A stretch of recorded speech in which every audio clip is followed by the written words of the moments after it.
Thank you, everyone. My name is Joe, and I'm an alcoholic. And it's truly by God's grace and the fellowship of Alcoholics Anonymous and the program of Alcoholics Anonymous that I found in a book called Alcoholics Anonymous. I'm sober today, and for that I'm very, very thankful. Charlie. Hi, everybody. My name is Charlie Parmlett. I'm a very grateful recovering alcoholic. Hi, Charlie. Because I'm a member of the fellowship of Alcoholics Anonymous, and by the grace of the power that I found in the 12-step program of Alcoholics Anonymous, I haven't found it necessary to take a drink for 10,516 days today, one day at a time, and for this I'm grateful. Great to be here. Joe leaned over a while ago and he said, "Charlie, this is one of the finest looking bunches of sick people we've seen in a long time. Isn't it great?" We always like to say as we start one of these things that we do not consider ourselves to be the gurus of the big book Alcoholics Anonymous. We don't consider ourselves to be the experts on anything at all. We're just two old drunks, met together several years ago, found we had a mutual interest in the big book. We've studied it together for quite some time. Hopefully, we've learned a few things about it. And those few things we've learned about it, we just love to be able to share them with other people. We do not attempt to speak for AA as a whole, and you are most certainly free to agree or disagree with anything that we say throughout the entire weekend as you see fit. In fact, if you hear us saying things that can't be reconciled with what's in the big book Alcoholics Anonymous, we suggest you just don't pay any attention to those things. And we'll do our best to keep most of our conversation centered on the book itself. If we're going to study the big book Alcoholics Anonymous, which of course that's what we're here for this weekend, I think it would be well if we would go back and look at just a little bit of the history behind the book, be able to see what happened to some of the first people that put this thing together. And by looking at that history, then it's going to make it a lot easier to understand the book itself as we go through that. And what we like to do to look at some of the history is go to the forward to the second edition, Roman numeral 15, and we'll start with the last paragraph on that page. So everybody that's got your books, if you're ready, Roman numeral 15, and the last paragraph on that page. Joe? One of the things that's helped me over the years in studying Bill's writings, and he does this in most all of his writings. So if you kind of follow along with what he does, and you help you understand some of his writings. For instance, he'll always tell us what the problem is. Then he'll just tell us the solution to that problem, and then he'll give us a practical program of action to implement the solution that he just described. He does that in most all cases in his writing, so that kind of helped me in understanding how Bill writes. So on the bottom of the page, on Roman numeral page 15, he said the spark that was to flare in the first AA group was struck in Akron, Ohio in June 1935 during a talk between a New York stockbroker and an Akron physician. Now, we know that New York stockbroker to be this fellow named Bill Wilson. I think we're treating Bill pretty good when we call him a New York stockbroker. He really wasn't. He was a New York City stock speculator. He made his living out of selling fast, talking to slow-thinking people. I don't want to take anything away from Bill because he's a great man. But I think we all need to realize that he's a real alcoholic, just like all the rest of us. And understanding that, it'll make it easier to understand the book, because after all, Bill is the primary author of the book. The Akron physician is this fellow named Dr. Bob Smith. Now, 6 months earlier, the broker had been relieved of his drink obsession by a sudden spiritual experience following a meeting with an alcoholic friend who'd been in contact with the octa groups of that day. A little later on, we're going to get into Bill's story. And we're going to see in Bill's story where he had what he always called a vital spiritual experience in the town hospital in December of 1934. But prior to him having that spiritual experience, certain things had to take place in Bill's life. And one of the things was that this meeting with the alcoholic friend took place in the latter part of November 1934. And this was a fellow named Ebby Thatcher. And Ebby Thatcher came with Bill and sat down with Bill in Bill's kitchen, and he gave Bill what turned out to be two vital pieces of information. He said, Bill, people like you and I who have become absolutely powerless over alcohol, if we're going to recover from that condition, we're going to have the aid of a power greater than human power. He said the doctors and the ministers and the psychiatrists have tried to help people like us, but the human power doesn't seem to be able to do the job. And he said we'll have the aid of a power greater than human power. And he said, I've been attending meetings with a group of people called the Oxford Groupers. And they told me if I could have a spiritual experience, that during that spiritual experience I would be able to find that power and I would be able to recover from alcoholism. He said also they have given me a practical program of action. And they guaranteed me if I would follow that program of action, I would have the spiritual experience, I would find the power, and I would be able to recover from alcoholism. And he said, look at me, Bill. It's been 2 months since I've had a drink. Now, Bill knew about Ebby Thatcher, and he knew how Ebby drank. In fact, Bill had always said, if I ever get as bad as Ebby Thatcher, I'm going to quit drinking. And here's Ebby sitting in Bill's kitchen, and Bill is about 2/3 drunk, and Ebby's been sober for 2 months. This made a great impression on Bill when he told him of the solution, the vital spiritual experience, and he told him of the practical program of action necessary to have that spiritual experience. But that isn't everything Bill had to know. Let's go a little further. He said he had also been greatly helped by the late Dr. William D. Silkworth, a New York specialist in alcoholism, who is now counted no less in the medical scene by AA members, and whose story of the early days of our society appears in the next pages.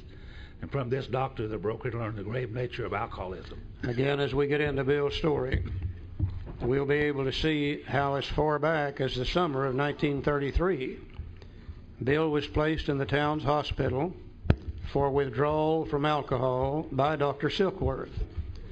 And after he had been in there a few days and his mind kind of cleared up, Dr. Silkworth sat down with Bill and began to explain to him his ideas about this thing concerning alcoholism.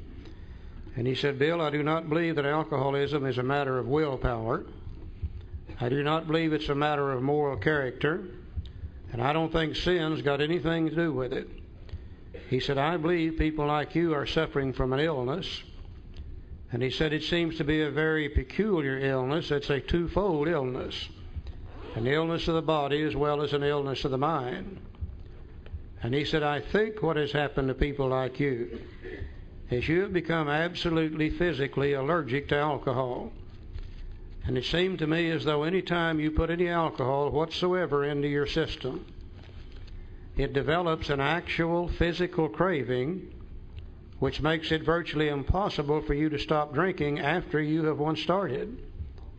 And he said, because of that allergy, which produces that physical craving, you'll never be able to safely drink alcohol again.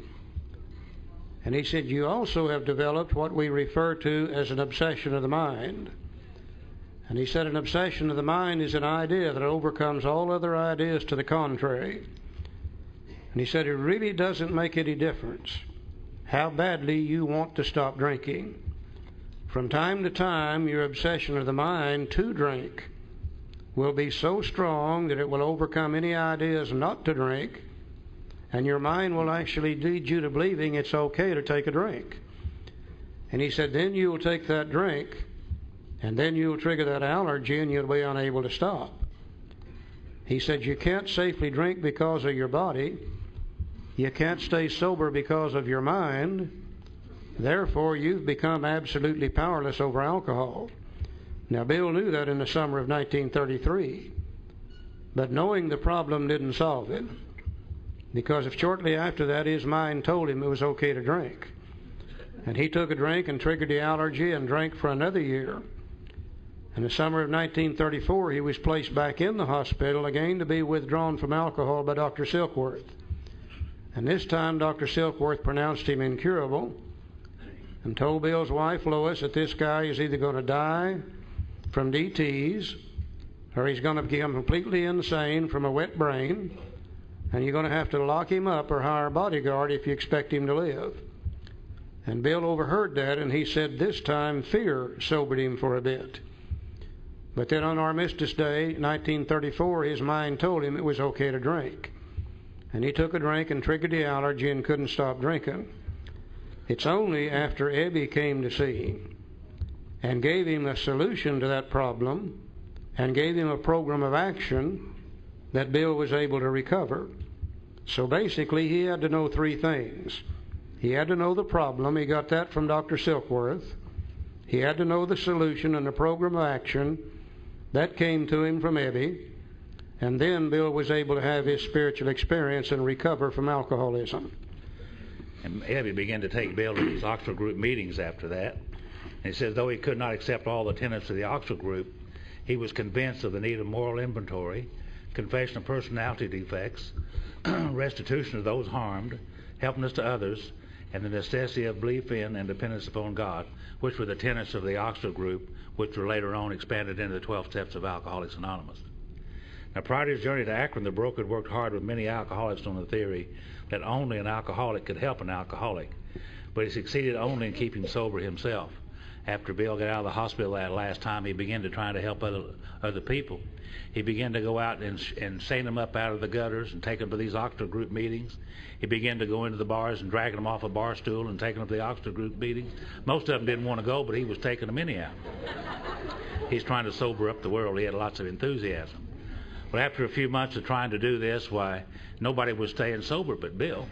And he went to Lois and he said, Lois, I'm trying to help these people, these alcoholics, stay sober. Nobody seems to want to stay sober. And he said, well, she said, why don't you go talk to Dr. Silkworth and see what he has to say? So he went over to talk to Dr. Silkworth and told him the same story.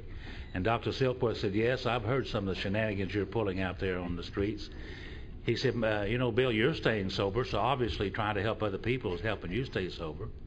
And he said, you're talking to those drunks about that great spiritual experience that you had, and the drunk just won't accept that. He said, why don't you do for them what I did for you? Why don't you talk to them about the illness of alcoholism? Talk to them about the physical allergy and the obsession of the mind. Show them through your experience how that worked for you. And if they will accept that, then maybe you can talk to them about spiritual matters. He said, Bill, every alcoholic I know has two questions. Number one, why can't I drink like I used to without getting drunk all the time? And number two, why can't I quit drinking now that I want to? And he said, if you will explain to them the exact nature of the illness, tell them about the physical allergy of the body and the obsession of the mind, you'll get their attention.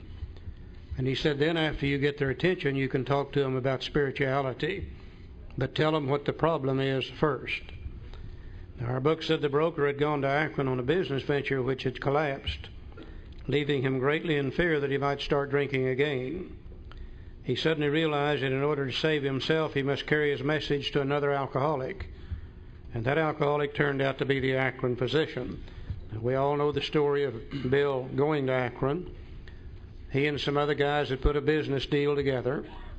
They're going to take over one of the companies there in Akron just through a proxy fight. And while there, the whole thing blew up in their face. And his friends all deserted him and left him there in Akron, standing in the lobby of the Mayflower Hotel, low, sad, and depressed, counting the money in his pocket, realized he didn't even have enough money to pay his hotel bill. He happened to look through a door off the lobby into the bar. And I would assume probably the lights were low in the bar. The music was probably playing in the bar. The laughter was great and the smoke was thick. And Bill's mind said, I believe I'll go in there and be with people of my kind, and I'll feel better. And as he started through the door, his mind began to think about taking a drink. And Bill suddenly realized that if he went in that bar, he was going to end up drunk. But he remembered how back in New York City, every time he'd tried to help another alcoholic, even though he had failed with them, every time he had tried, he himself had felt better. So he said to himself, what I better do is find me a drunk here in Akron to talk to. Made a few phone calls, came in contact with a lady named Henrietta Seiberling. And Henrietta said, yeah, I know a guy that you can talk to. Said, let me call him and see if I can't set up a meeting for you. So she calls Dr. Bob's house and got hold of Ann Smith, Bob's wife, and said, there's a fellow here from New York City. that says he may have a possible means that Dr. Bob could recover from alcoholism. Can you bring Dr. Bob over for a visit? And Ann said, well, I'd like to. But she said, you know, this is the day before Mother's Day, and he brought me home a potted plant, and it's sitting on the table, and he's potted underneath the table. She said, let me wait until the morning and see if I can get him to come over. So, of course, the next morning, as soon as Dr. Bob woke up, she set in on him to go over to Henrietta's and see this guy and talk to this guy from New York City. Now, you know Dr. Bob didn't feel very good the next morning. Hung over and felt bad, and he said, I'm not going. And Ann kept after him and kept after him and kept after him, and finally, Dr. Bob said, I'll go over there and give that guy 15 minutes of my time, and then I'm coming back home. So Ann took him over there, and Bill and Bob went into a room by themselves, and they stayed in that room for literally hours. And Dr. Bob came out of that room, and he said, this is the first man I've ever met that knows what he's talking about when he talks about alcoholism. Let's see what happened to him. He said the physician had repeatedly tried spiritual means to resolve his alcoholic dilemma, but it failed. Bill was surprised to find out Dr. Bob was already in the Oxford groups. He knew more about the solution, the spiritual experience, and the program of action that Bill knew. But he had never been able to apply it to the depth necessary to recover, because he didn't know what was wrong with him. You see, he thought it was willpower. He thought it was moral character. He thought it was sin. Why would he not? That's what everybody had told him up until that time. And what really interested him was the message that Bill had to carry regarding the problem, not the solution, not the program of action, but what alcoholism really consists of. He said, but when the broker gave him Dr. Silkworth's description of alcoholism and his hopelessness, the physician began to pursue the spiritual remedy with a malady for his malady with a willingness he had never before been able to muster. He sobered never to drink again up to the moment of his death in 1950. You know, Bill went in there, and this time, for the first time, he began to talk to Dr. Bob about the allergy to alcoholism. He told him that every time he would go down by the bar and had every intention to have a drink or two, he would drink more than he intended to, and he'd drink more that night or the next day, and he'd be off and running again. And he said this Dr. Silkworth had told him that was a physical allergy that caused him to want to crave more drinks after he took a drink. And Dr. Bob said, well, yes, I drink just like that. You know, you really know what you're talking about. That's the way I drink, too. I would want to have one or two drinks, and the next thing I know is I've drank 3, 4, 5, 10, or 15, or 20 and didn't know how I got started. He said, you call that a physical allergy? He said, that's right. And he said, another thing, he said, when I'm not drinking, when I'm sober, I have these thoughts that I want to drink all the time. It's always on my mind. And Dr. Silkworth said that's the obsession of the mind, that we're obsessed with the idea to drink. And Dr. Bob said, well, I have those same kind of thoughts. You really know what you're talking about. So they reached a rapport through the illness of alcoholism and explained it in great detail. And Dr. Bob said, that's me. That's just the way I drink.